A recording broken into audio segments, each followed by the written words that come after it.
presentation on green energy. I'm Kinjal, Gayatri, Ananya and Jay. So what is energy?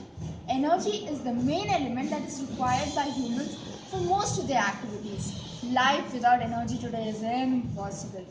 Since the use of energy resources has relieved us from much drudgery and made our efforts more productive, it has led to the economic and technological development in the world. For example, energy is needed to create end products from natural resources. Unfortunately, these energy resources, that is renewable resource, bring a lot of negative effect to the ecosystem as well as the earth climate, such as pollution, global warming, acid rain and radioactive waste, to name a few. Jade, what do you think is the common consumption energy resource of today? Well, Ananya, the common consumptional energy resource that we use most frequently today is fossil fuels. It cannot be produced, reused or regenerated and is getting exhausted from the surface of the earth. Now, however, places across the world are using solar energy and biomass, but we cannot use it commercially due to its high cost. That's why we have come up with chlorophyll. Now, what is chlorophyll? Chlorophyll is the green pigment that is found in all plants. It is the main component that contributes to photosynthesis. It is capable of channelizing light energy into chemical energy. Now, what is the structure of the chlorophyll? The chlorophyll is a porphyrin ring-shaped stable molecule with alternate, single and double covalent bond around which electrons are free to migrate and transfer the absorbed light energy to a specific chlorophyll pair in the reaction center. Jay, I have this question now. Why can't we use the normal battery cells? Well, Ananya, the normal battery cells that we use today are very toxic and if not discarded properly can cause toxic metal pollution. Thus, a new alternative energy source is required. We have come up with chlorophyll. We have also compared the feasibility of these chlorophyll batteries with the normal batteries that we use today. And comparatively, these chlorophyll batteries are much cheaper due to the abundance of chlorophyll in all plants. Gayatri, can you explain the experiment setup?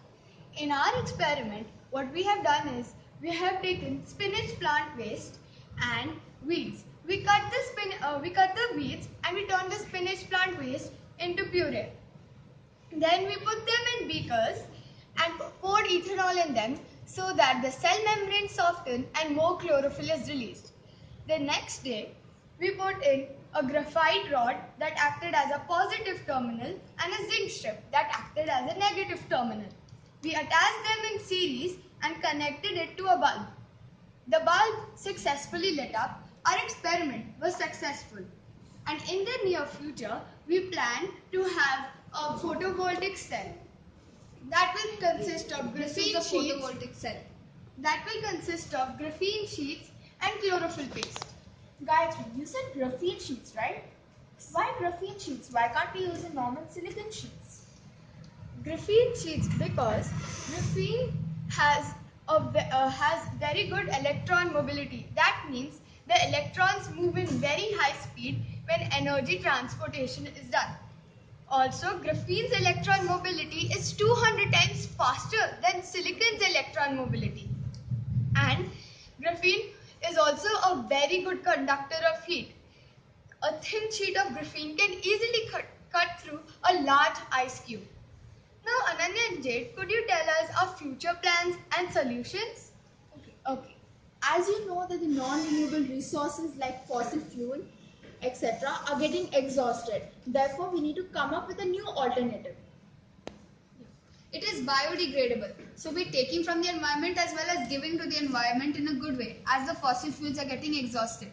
Ananya, what future plans do you propose? Well, the future plans are the plant waste from household can be used for a newer alternative energy, therefore keeping the environment clean and maintaining the ecological balance. This will lead to sustainable development. Thus, we're taking from the environment as well as giving to the environment in a good way. Thank you. We would like to give thanks to our principal, Mrs. Sudeshna Chatterjee, our vice principal, Mrs. Geeta Agarwal, our science HOD, Mrs. Neha Verma, and a guide teacher, Ms. Sunita Narayan. Thank you.